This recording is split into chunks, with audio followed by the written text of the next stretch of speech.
అయితే ఒకటే question, piracy ఒక పెద్ద నేరం, అది అసలు దాని గురించి డిబేటే లేదు వర్మ గారు. కానీ ఈ లక్షల కోట్ల మంది ఇన్ని ఏళ్లుగా ఈ చూస్తున్న సినిమాలు వాళ్ళందరూ తెలిసే చూస్తుంటారు కదా. నేరుగా మనకి డిస్ట్రిబ్యూటర్ మన ఇంటికి పాపం మనం పైరేటెడ్ వర్షన్ చూస్తాం మన ఫ్యామిలీ సమేతంగా అని చెప్పి పండక్కి గిఫ్ట్ పంపించారు అనుకోరు కదా. ఇది తప్పు చేస్తున్నాం అని తెలిసే అంత ఇంకితం ఉంది కదా. మరి వాళ్ళందరినీ ఏం చేయాలి? ఎవరందరినీ? ఈ పైరేటెడ్ వర్షన్స్ చూసిన వాళ్ళందరినీ, పైరసీ సినిమాలని చూసే వాళ్ళని ఏం చేయాలి? పైరసీ సినిమాల గురించి ఇలా ప్రోత్సహిస్తూ నేను అదే అంటున్నా, అది లాలో లేదు కదా. లాలో దానికి కాదు. ఇప్పుడు దొంగ సామాను కొనకూడదు అని ఉంది అనుకోండి, ఎవరో దొంగలిచ్చారు, నేను దొంగలిచ్చలా. ఆ దొంగలిచ్చిన సామాన్ని నాకు ఇచ్చాడు. నాకు ఇచ్చినప్పుడు అది దొంగతనం చేసి ఇచ్చాడా లేదా అనేది నాకు ఒక పాయింట్, నాకు తెలుసా లేదా అనేది ఒక పాయింట్. ఇప్పుడు తెలిసే పాయింట్. రెండో పాయింట్ ఏంటంటే, దొంగ సామాను కొన్నందుకు దానికి ఒక సెక్షన్ ఉందా లేదా, పైరసీ ఆస్పెక్ట్లో దట్ ఈస్ నాట్ దేర్.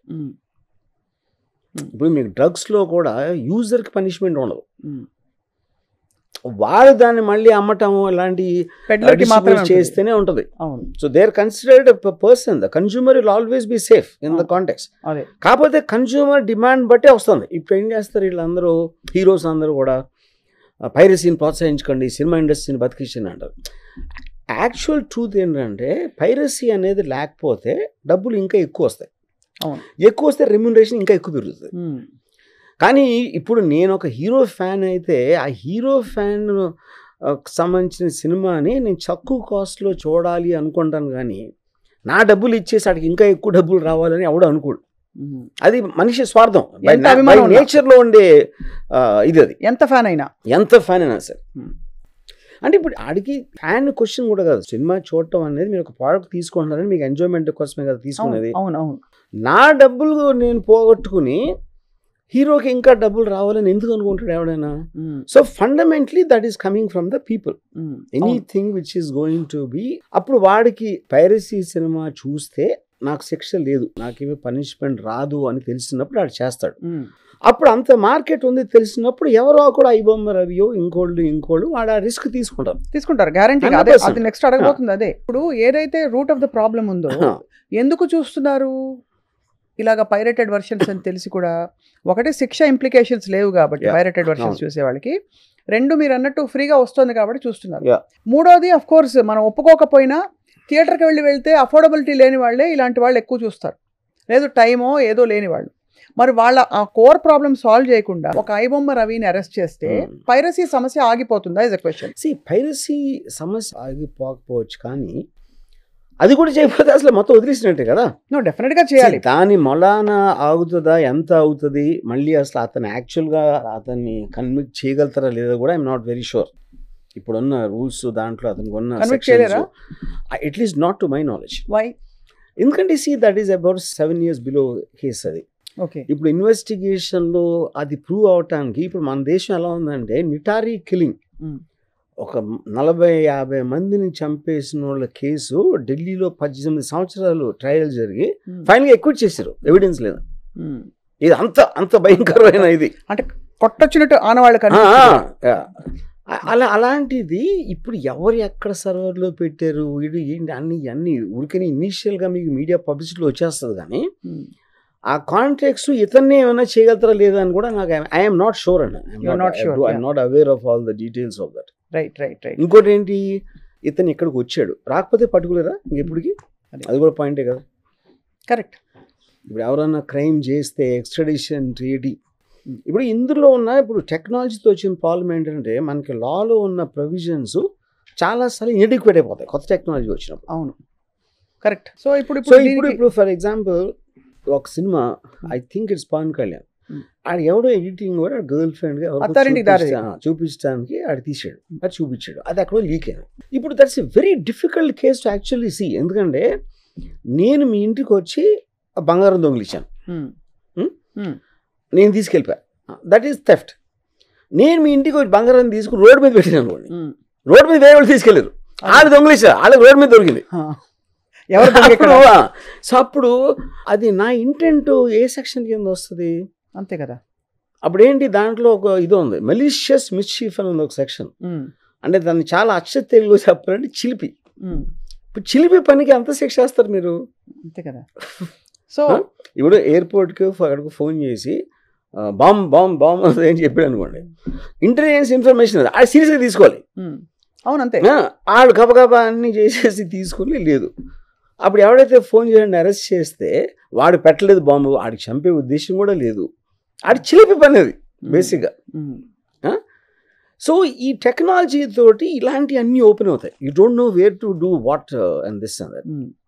ఇంకోటి ఏంటంటే ఇప్పుడు మీకు ఇంతమంది చేతిలో ఉన్నప్పుడు, recently I heard a case, ఎవడో మెయిన్ వాడిని పెట్టుకుంటే ఆ మెయిన్ వాడి వాజ్ కంట్రోలింగ్ 30-40 పీపుల్. అవును, మెయిన్ వాడిని పట్టుకుంటే ఈ 30-40 ఇండిపెండెంట్ అయిపోయారట. వాళ్ళు ఇండిపెండెంట్ అదే చేస్తున్నారు పని. అంటే ఒకరిని తీసేసి వాడి కంట్రోల్ పోయేటప్పటికి మీరు 30-40 క్రియేట్ చేశారు దాంట్లో. అంతే కదా.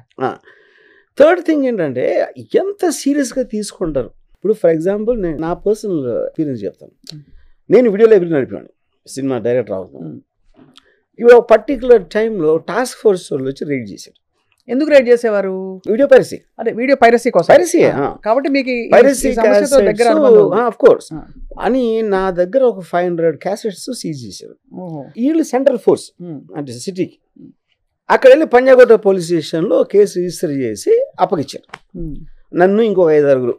అక్కడ ఇన్స్పెక్టరు ఏదో మీరు పట్టుకూడి కోసం 2-3 వేలు కోసం సంపాదించడం ట్రై చేస్తే ఈ ప్రొడ్యూసర్ నాకు కోర్టులో ఉండే బ్లాక్ మనీ అంతా సంపాదిస్తారు, వాళ్ళకి మిమ్మల్ని చూసి ఏడుపు.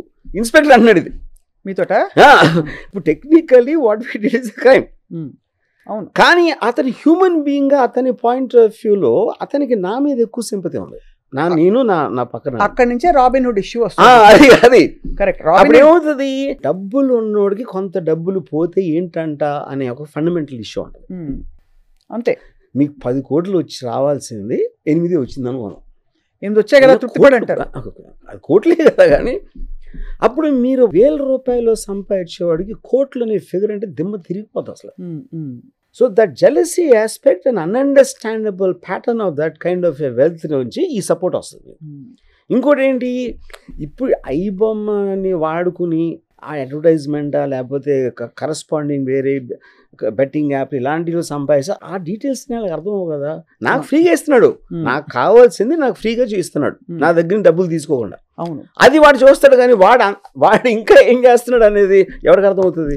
100%. అండ్ ఇక్కడ జరుగుతున్నది ఏంటంటే ఈ ప్రేక్షకులందరూ ఆదరించబట్టే ఇతను అక్కడ ఇంప్లికేషన్ లేదు కాబట్టే ఇతను ప్రొసీడ్ అయిపోయి ఎన్ని సినిమాలు చేయగలిగాడు. సో ఇప్పుడు ఆ ప్రేక్షకులందరికీ ఏ విధమైన అకౌంటబిలిటీ లేకుండా ఇతన్ని పట్టుకోవడం వల్ల రేపు ఇంకొక రవి తయారవ్వడని ఏం గ్యారంటీ? ఉన్నారు, తయారవ్వాల్సిన అవసరం లేదు, రెడీగా ఉంటారు. That is a very easy thing to do. Piracy అనేది మీకు టెక్నాలజీ అడ్వాన్స్ అవుతున్న కొద్దీ ఇలాంటి ఆపటం అనేది ఇంపాసిబుల్. ఇప్పుడు ఫర్ ఎగ్జాంపుల్ నా కేసు ఉంది అనుకోండి, మార్ఫింగ్ ఏదో చేశాను అని పెట్టారు, ఫోటోగ్రఫీ ఇలా చేశాను.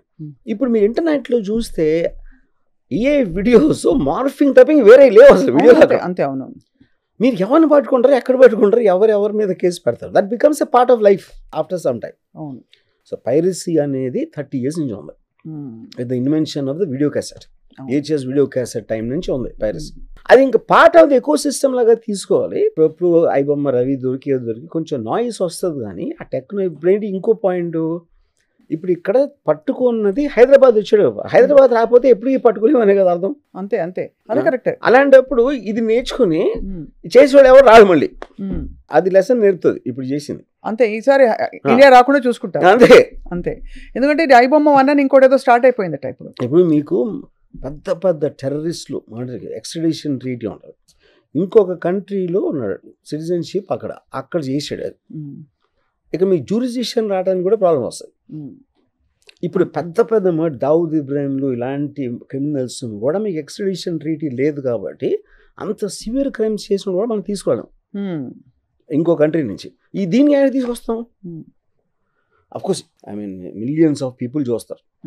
And it definitely as a substantial, especially పెద్ద సినిమాలకి చాలా నష్టం వస్తుంది దీనివల్ల. బికాజ్ యాంటిసిపేషన్ ఉంటుంది, ఎక్సైట్మెంట్ ఉంటుంది. కాబట్టి మిడ్ రేంజ్ లో సినిమాలు ఎవడు కేర్ చేయకపోవచ్చు అంత.